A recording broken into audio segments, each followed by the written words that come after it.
Hello all you hardcore boxing fans out there, how you doing? It's Russ here from Porky's Corner, voice of hardcore boxing. I'm just going to do a quick review of Dennis's show last night. I'm not going to be as ruthless as I normally would be. I'm going to leave it to you, the fans, to give your opinion on Dennis's show, alright? But before I do that, can I just give a big shout out to Michelle Hudson at Cosmetic Beach. I'll be there in 6 weeks, getting my railings sorted. So, and I want to thank Porky's Missing Teeth, the YouTube account. I don't know if anybody's seen it. It's called Porky's Missing Teeth. He likes to troll me every day, sometimes 4 and 5 emails a day, and he's giving me a kick up arse. Well, if it weren't for him, I wouldn't be getting them done for the price I'm getting them done. So, Magic R. Morris. So I just want to thank him, because Michelle don't like online trolls, and I got in touch with her through a friend of mine from Rotherham, because she's Sheffield last. She's been out in Italia 21 years, so not bad, eh? Another little victory for the Porkster. Right then, Dennis's show. Dennis's show. Home fighters record prior to going in the ring: 53 wins, 2 losses and no draws. 53 and 2. Away fighters: 95 wins, 308 losses, 20 draws. 95, 308, 20 draws. Guess what happened? All the home fighters won. So Dennis went 7-0 last night. 4 of them had losing records of the 7. So that takes the losing records to 53 in 9 shows. And Dennis's record during that period of time, 68 wins, 7 losses. So 68 and 7. Dennis says the toe-to-toe fights, and they are 50-50s. But if you do the percentage on 68 and 7, it's 90%, isn't it? 90% and 10%. So 90, 10, 50-50. Dennis, you need to go to school and learn your maths. Jack Massey, did he fight for IBF European Cruiserweight title? That's a belt that were first, not invented, but first championed by Sam Kinnock 4 years ago. So that belt's now had its second outing in 4 years. That's good, that, isn't it? I wonder if the IBF are going to do a IBF British title, or an IBF Commonwealth, or an IBF English. But what I'm really worried about is if Perry Howe wins an IBF Central Area. Could you imagine that if we had an IBF Central Area? Because Perry Howe would be saying he'd won a Central Area, wouldn't he? And I'd have to jump in River Don in a Matchroom t-shirt. For those of you who are interested in my reply to Perry Howe's 4-minute Facebook video, you need to go to our members area and watch the video from yesterday called Game Changed. I hope you liked it, Perry. Right. I think that's about it, really. There isn't really much else to say on Dennis's show, is there, to be honest? That Anna Bagley got pulled off at card, didn't she, her fight? So I don't know if she fought in an exhibition. I don't know, but when you're going to be fighting school dinner ladies, it's not good, is it? It's not good. But anyway, enough of the adventures of Tintin. Let's talk about some more pressing things, shall we? Have a look. Conor Benn. I don't really know what to say to Conor Benn, to be honest. He's strutting about in his ice cream outfit, in his Prada glasses, thinking he's 10 men. But they're having to dig fighters up with shovels from B&Q for him, aren't they? I mean, they're digging bodies up for Conor Benn, and it's embarrassing. He keeps mentioning Sean Porter and Amir Khan. They would roast him. And then he'd be talking like his old man after he fought Michael Watson. Setbacks pave the way for comebacks, don't they? And even Mike Tyson got beaten. I'll come back. It's what I do. Talking a load of rubbish. How can you jump the levels and say you're world level and then say you pay-per-view? Conor Benn has not won a belt of significance yet. He's got a trinket belt. He's not got an area belt. He's not got an English belt. He's not got a Commonwealth or a British or a European. He's world ranked. So that, to me, is a disaster waiting to happen. I remember Eddie Hearn saying this kind of things about other fighters, but now that it's his fighters and somebody who lives actually a few streets away from him in Stock, in Essex, Ingatstone, is it? So when you're looking after your neighbours and your pal is me pal, is somebody's famous son, you go above and beyond, don't you? But Conor Benn is a disaster waiting to happen. Yeah, he's improved from day one, but why don't you go fight Chris McKinson or Chris Conger or Chris Jenkins? What about fighting these guys? Because if he loses to these, the aura goes, doesn't it? Like, a bit like his old man, didn't it? The aura went, didn't it, after Watson beat him. So they had to match him carefully after that, didn't they?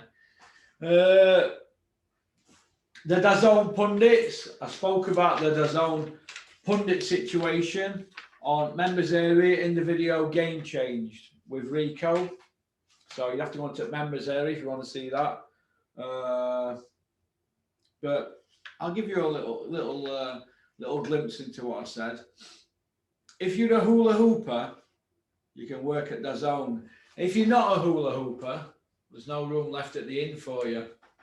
That's how it looks to me. So it's just different. It's no different to any business, is it? Here, that's like these here. They've got people who work in this place. I'm probably going to get done for saying this, but there's people who work for these here, this factory and other two factories, and that are like company men, and they want bosses of companies. They want company men. They want to know what's going on, don't they? And I can understand that to a certain degree. People like to know what's happening, don't they, I suppose, with businesses. And Eddie Hearn wants people around him that he can trust in it who are going to hula hoop him. But Tony Bellew and Darren Barker, they're hula hooping him that much. The tongues are up his arsehole that far that they're eating his food for him, aren't they? Eddie, they're eating the food for you. You should be embarrassed. But David Allen, a.k.a. the White Wino. Return of the White Wino. Operation White Wino 9.9. Has Dave Allen lost his license? Sorry. Has Dave Allen been refused a license to fight on a British Boxing Board of Control show in the coming weeks? Well, he's down to fight end of next month in August. But he's doing a exhibition with some musician or something on a Kevin Marie show. What is all that about? What is all that about? So personally, I think he's been refused a license with Border Control. That's what I personally think. I might be wrong, but why would you be putting yourself in harm's way a month before you fight on your big comeback? Because he's having this big comeback, isn't he? Is he really coming back? I'm not so sure.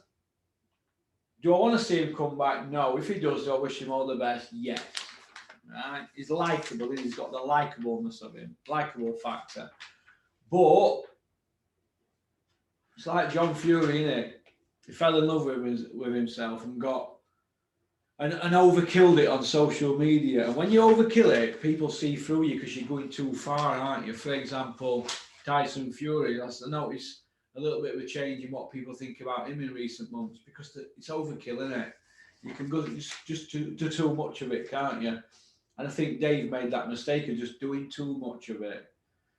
Stay in your pundit seat, being a commentator, Dave, on White Collar. That's what you need to do. stay out of harm's way. But going in there with a musician, what is that proving? Some guy who can't fight? I don't know what to make of that.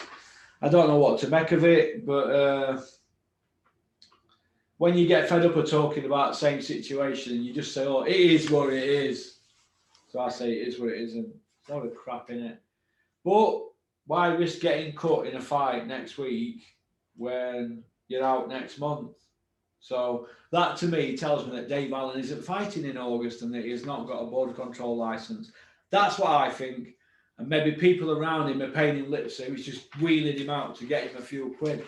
I don't know, but he's gone from being 2 fights away from Joshua when he was with Matchroom, his words, to fighting some musician guy in a white collar. Because both of them haven't got a license at the moment, but it sounds in it. Because if Dave did have a license, he wouldn't be able to fight in a white collar, would he? Unless they want to put it down as a exhibition. That's a good one, isn't it, lately? The old exhibition. Did that Anna Bagley fight last night? I don't know. I didn't see it, but I believe she did, but who cares? But one of the fight took off at Boxrec because the board disapproved of it. I don't know. I heard I got blamed for that because the people are saying I've put the spotlight on Big Ron Lyle's shows of late. But when you put in 9 shows on with, I don't know, about 2,500 losses, it's round about that, for away fighters, and is it 28 losses for home fighters? 28 and well over 2,000. It's not 50-50s, is it? But that's another story, isn't it? Board control. What do I think to them? Well, I call them the board of no control for the simple reason that they don't know what they're doing. They're letting promoters run roughshod over them. And basically, it's just a money-making scheme, isn't it? This is why we've got hundreds of people applying to be boxers. I don't get that. Wow. I know firemen that are applying in the late 30s. I know doormen. I know a plasterer. I know a mechanic that's applied. So I don't know. The board of no control. That's what I call them, because they haven't got any control over anything, have they? But it's going to be interesting to see what's happening moving forward, especially in this area. It's going to be very, very interesting. But I wonder if Dennis's white collar shows are going to be going up against any shows that are coming out soon, because I'm hearing that Josh Whale, Steffi Ball and Ryan Rhodes are all teamed up. This is only what people have sent me on screenshots on social media. I don't know if it's true. That'll be interesting, won't it? That'll be interesting moving forward. I wonder if they're all going to work with Ron Lyle. Be interesting. Be very, very interesting. But so, okie dokie. So I think that's about it, really. I'm going to do some training now. Saturday morning training. I like to have a bit of structure in my life, because if I don't have structure, I'll be shoveling, I don't know, loads of that up my nose, or smoking loads of weed and drinking loads of beer and going around causing loads of bollocks, causing knackers. Wherever I go, I used to cause knackers. But we all grow up, don't we, when we get to 50. So I think that's about it, really. So thank you for tuning in. Thank you for liking and subscribing and leaving a comment. So I'll put these sunglasses on for all you ladies out there that keep saying you like me in them. I look like a bit of a bee, don't I? What do you reckon? Hey? Don't like a bee? Oh. All right. People keep asking about my hair. Does anybody like it shaved like this, or do you want me to grow it? I don't know. Shall I grow a perm? I can grow a perm. It'll take about 6 months. So I go for a Terry McDermott special. What do you reckon? Or do you prefer me like this? I don't know. So peace out. Keep on trucking. Keep sporting boxing. Thank you to all them people that have liked and subscribed and left a comment and shared the video on your WhatsApp. Not many people share them on your WhatsApp. It doesn't take 2 minutes to share them amongst your pals. And I want to thank them people for joining members area. And another thing as well. Helmets of the Month is out on the 8th of July. 8th of July. Few issues behind the scenes, but nothing that I can't sort out now that I'm sober. All right. Okie dokie. Peace.